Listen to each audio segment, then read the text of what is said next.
एक अहम पहलू से जुड़ी हुई है। जेपीसी खास करके वक्फ संशोधन को लेकर जो जेपीसी बनी है उससे जुड़ी हुई है। कर्नाटक में किसानों की जमीन को वक्फ बोर्ड की बताने पर सियासत गरमाई है। किसानों की जमीन को वक्फ बोर्ड की संपत्ति बताए जाने के मामले पर कर्नाटक में सियासी हंगामा खड़ा हो गया।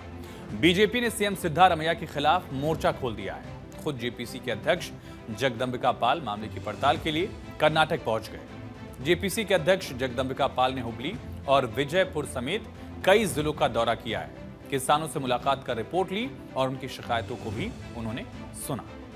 जगदंबिका पाल के इस कदम पर कर्नाटक के उप मुख्यमंत्री डीके शिवकुमार समेत मंत्रियों और विधायकों समेत कांग्रेस नेताओं ने भी नाराजगी जाहिर की है। जेपीसी पर हमला बोला में अब जिनको नोटिसेस सर्व हुई हैं उनका इविक्शन नहीं किया जाएगा। तो केवल आपने state government has given a direction to the revenue officials कि not to evict the farmers. अरे आपकी जिम्मेदारी इतनी नहीं है, लगता है क्यों आप ऐसा कर रहे हैं? क्या कारण है कि केवल इस दौरान आप उस कार्रवाई को इतना रोक रहे हैं कि उनको इविक्ट न किया जाए?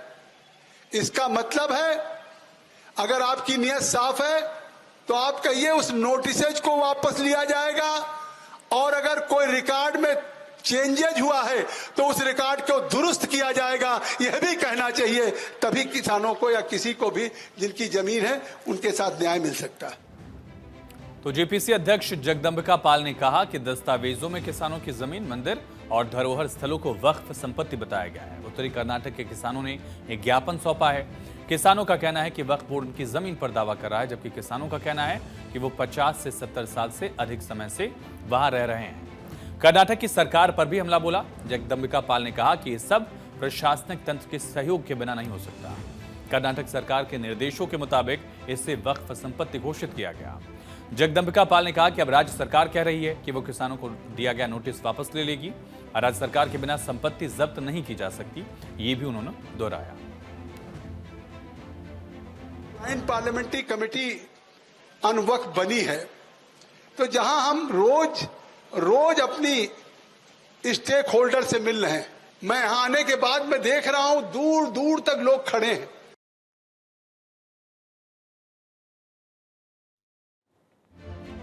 जगदंबिका पाल ने कहा कि सांसद तेजस्वी सूर्या ने कर्नाटक की समस्याओं की ओर मेरा ध्यान आकर्षित किया। दिल्ली जैसे राज्य में भी किसानों को वक्फ बोर्ड से परेशानी है। वक्फ बोर्ड अचानक उन जमीनों पर अपना दावा कर रहा है जिन पर यहां के किसान दशकों से खेती कर रहे हैं। तो जेपीसी पर हमला बोलते हुए कर्नाटक के मंत्री प्रियंक खरगे ने कहा कि जेपीसी कमेटी का राज्य का दौरा राजनीति से प्रेरित है। जेपीसी क्या है? क्या सभी सदस्यों को समिति की बैठकों में भाग लेना चाहिए? सिर्फ अध्यक्ष क्यों आए? उनके साथ कौन है? ये सवाल उन्होंने पूछा है। It is a BJP committee. If it's a joint parliamentary committee, where are the other members? What is a former MP doing in that committee meeting? What is other MPs who have no connection with the JPC doing in that meeting? Where are the other MPs from other parties? A joint parliamentary committee means the committee members should come. This is nothing but a BJP sponsored committee that has come today.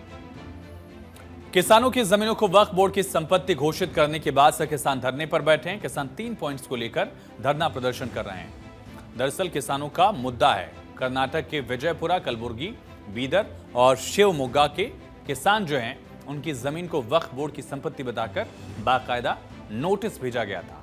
इसी के खिलाफ किसानों ने प्रदर्शन शुरू किया, जिसे भाजपा ने भी सपोर्ट किया है। बीजेपी ने आरोप लगाया कि कर्नाटक के वक्फ मंत्री जमीर अहमद खान और जिला अधिकारियों के बीच एक बैठक के बाद बिना किसी पूर्व सूचना के विजयपुरा में 44 संपत्तियों के लैंड रिकॉर्ड में वक्फ का नाम जोड़ा गया। विवाद बढ़ा। कर्नाटक के मुख्यमंत्री सिद्धारमैया ने नोटिस वापस लेने को कहा है। बीजेपी ने कांग्रेस सरकार पर भूमि जिहाद, लैंड जिहाद के आरोप भी लगाए।